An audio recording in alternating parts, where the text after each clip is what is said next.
রাজধানীর উত্তরায় বিমান বাহিনীর একটি প্রশিক্ষণ বিমান ফাইটার জেট বিধ্বস্ত হয়েছে। সোমবার ২১ জুলাই উত্তরা মাইলস্টোন কলেজ প্রাঙ্গণে এই দুর্ঘটনা ঘটে। তুরাগ থানার ডিউটি অফিসার মনিরুল ইসলাম বিষয়টি নিশ্চিত করেছেন। এদিকে আইএসপির জানিয়েছেন, বাংলাদেশ বিমান বাহিনীর F-7 BGI প্রশিক্ষণ বিমান উত্তরায় বিধ্বস্ত হয়। বিমানটি 1টা 6 মিনিটে উড্ডয়ন করে।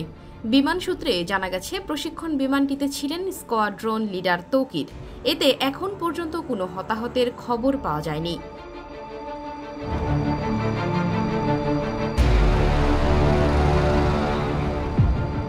ঢাকা মহানগর পুলিশের উত্তরা বিভাগের উপপুলিশ কমিশনার মহিদুল ইসলাম বলেন, আমি 5 মিনিট আগে শুনতে পেরেছি মাইলস্টোন কলেজে এলাকায় একটি প্রশিক্ষণ বিমান বিধ্বস্ত হয়েছে।